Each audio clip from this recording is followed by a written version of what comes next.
Good day, everyone. I am Vinci P. Samson, one of the members of Group 2, and my partner in this presentation is Harold Obayas. In this presentation, we are going to discuss about the topic in Chapter 4, which is all about the telescopes. Without further ado, let's start the discussion.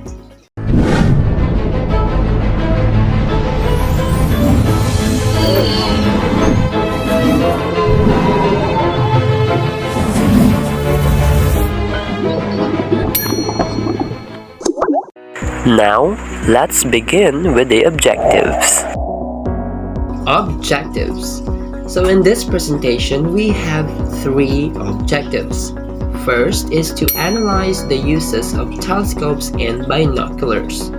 Second, differentiate the kinds of telescopes. And the third is to describe the different space explorations. So, what is telescope? Do you have any idea? To answer the question, let's continue.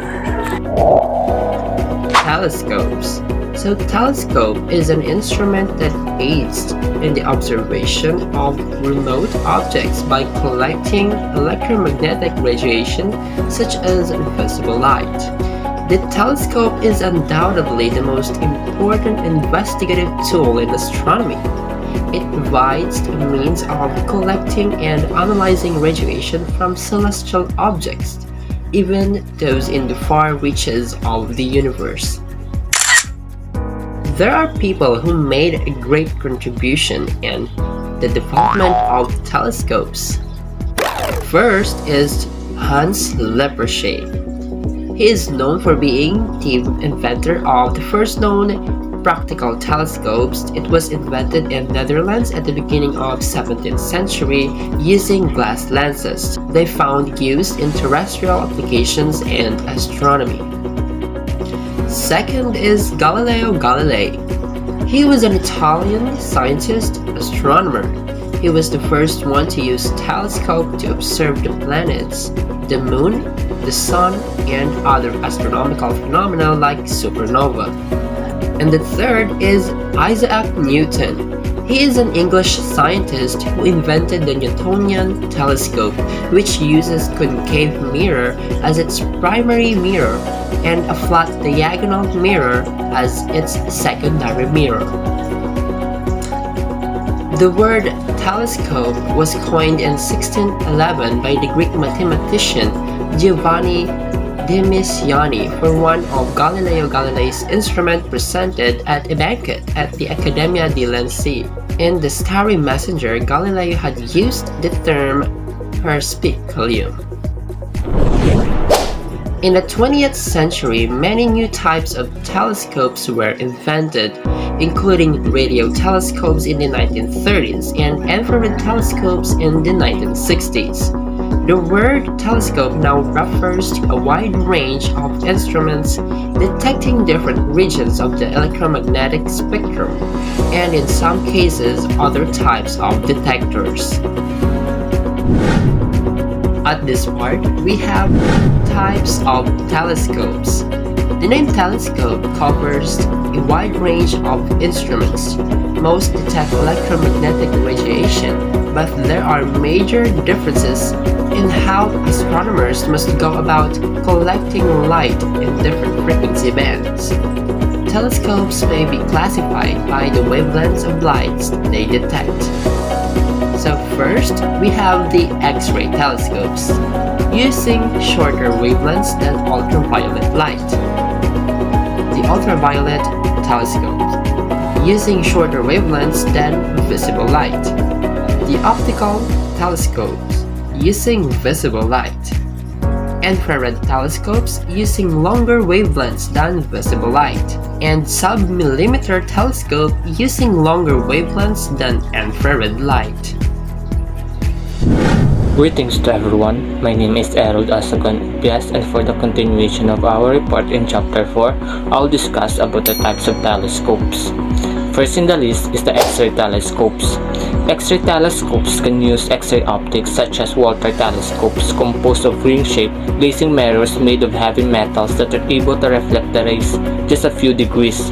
The mirrors are usually a section of rotated parabola and hyperbola or ellipse. Gamma ray telescopes.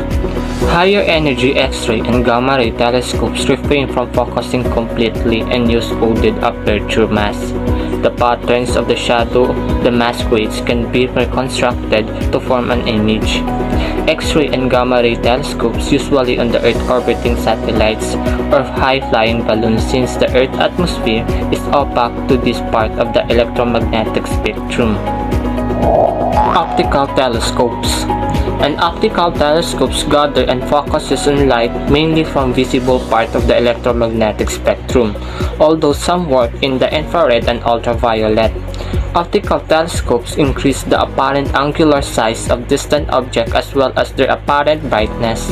In order for the image to be observed, photographed, studied, and sent to the computer, telescopes work by employing one or more curved optical elements, usually made from glass lenses and or mirrors, to gather light and other electromagnetic radiation to bring the light or radiation to a focal point. Optical telescopes are used for astronomy and in many non-astronomical instruments, including theodolites, including transits, spotting scopes, monocular, binocular, camera lenses, and spyglasses. There are three main optical types. The refracting telescope, which uses lenses to form an image. Second, the reflecting telescope, which uses an arrangement of mirrors to form an image. Lastly, the catadioptric telescope, which uses mirrors combined with lenses to form an image. Beyond these basic optical types, there are many subtypes of varying optical design classified by the tasks they perform, such as astrographs, comet seekers, solar telescope, etc. Radio telescopes. Radio telescopes are directional radio antennas used for radio astronomy. The dishes are sometimes constructed with a conductive wire mesh whose openings are smaller than the wavelength being observed. Refracting telescope.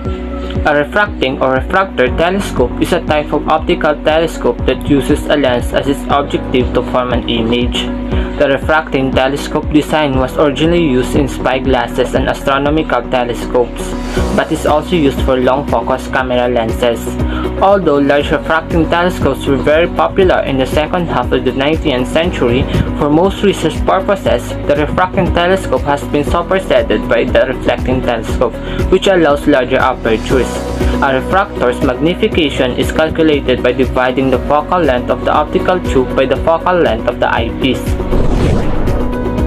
Reflecting telescopes. A reflecting telescope, also called a reflector, is an optical telescope which uses a single or combination of curved mirrors that reflect light and form an image. The reflecting telescope was invented in the 17th century as an alternative to the refracting telescopes, which at that time was designed that suffered chromatic from severe aberration. Although reflecting telescopes produce other types of optical aberrations, it is designed that allows for very large diameter objectives. Almost all of the major telescopes used in astronomy research are reflectors. Reflecting telescopes come in many design variations and may employ extra optical elements to improve image quality or place the image in a mechanical advantageous position. Since reflecting telescopes use mirrors, the design is sometimes referred to as catoptric telescope. Lastly, the catadioptric system. A catadioptric optical system is one where refraction and reflection are combined in an optical system, usually via lenses, dioptrics, and curved mirrors, catoptrics. Catadioptric combinations are used in focusing systems such as searchlight, headlamps, and early lighthouse focusing system, optical telescopes, microscopes, and telephoto lenses. Other optical systems that use lenses and mirrors are also referred as catadioptric, such as surveillance catadioptric sensors.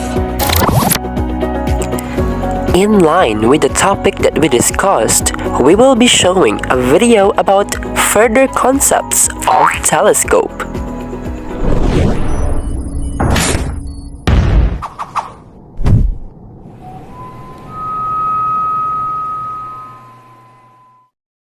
Hi, I'm Ian with OPT. If you're new to the world of astronomy, you might be surprised by the different types of telescopes that are available. Keeping a few points in mind will help you better understand what makes each scope type special.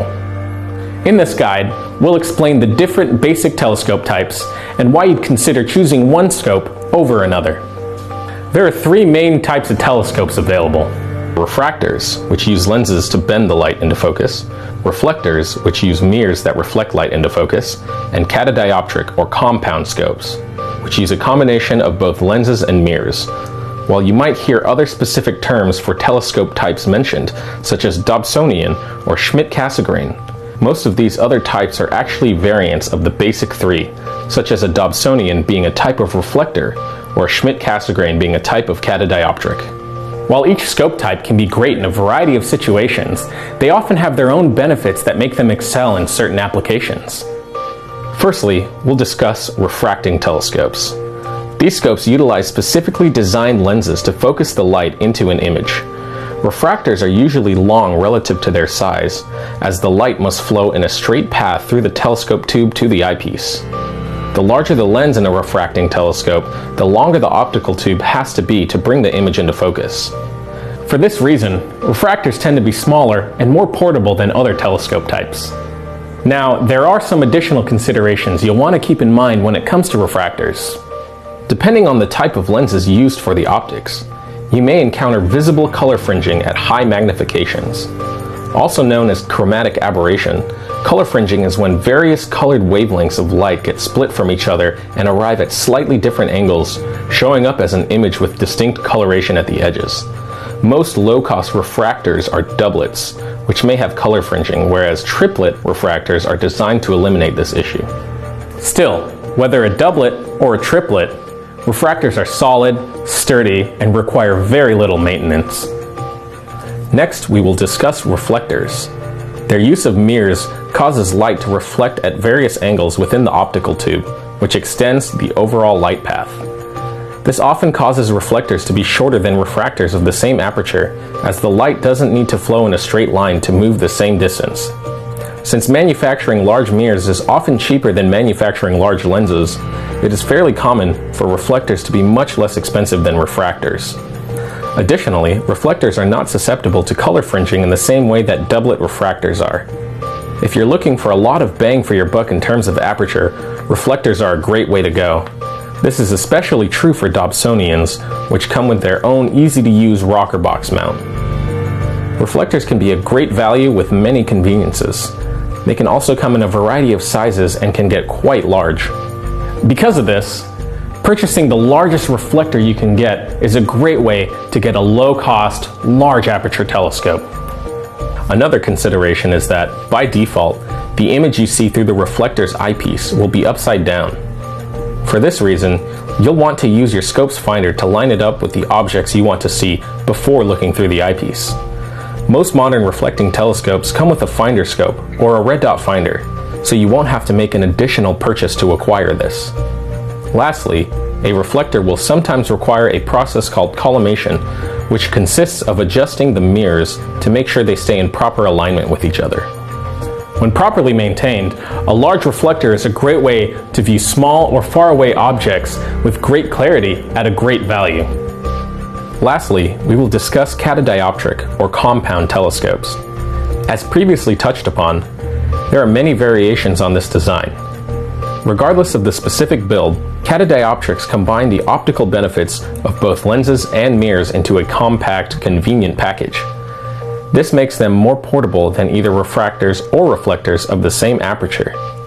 This is made possible by the corrector plate that folds the light path and the curved secondary mirror that magnifies the light internally. Since it uses mirrors like a reflecting telescope, catadioptric telescopes still require collimation. Unlike reflecting scopes, catadioptrics require this collimation far less frequently. A well-maintained and kept catadioptric scope can maintain collimation for years. The catadioptric's small size and portability gives them a convenience not found in reflectors of the same class, making them a great investment for both beginners and experienced astronomers alike. So, which scope is right for you? Well, in most cases, you're going to want the largest scope that you can reasonably afford and carry. However, you might have specific needs that could make one telescope type better for you than another. If you're on a budget and just want to observe the moon and the various nearby planets, a small scope like a basic refractor is a great value. If you want to do deep sky observing of distant galaxies and nebula, you may want to consider picking up a large reflector. If you want a high degree of flexibility in what you observe, a Schmidt-Cassegrain or other compound telescope will give you a lot of options for your viewing experience. Hopefully, we've cleared up some of the confusion regarding the basic telescope types available. If you carefully weigh the benefits and considerations while keeping your budget in mind, you can choose the scope that's right for you, where you can get the most enjoyment out of the night sky. If you have any questions or want to know more, feel free to contact us at OPT. We'd love to help you out. Happy observing!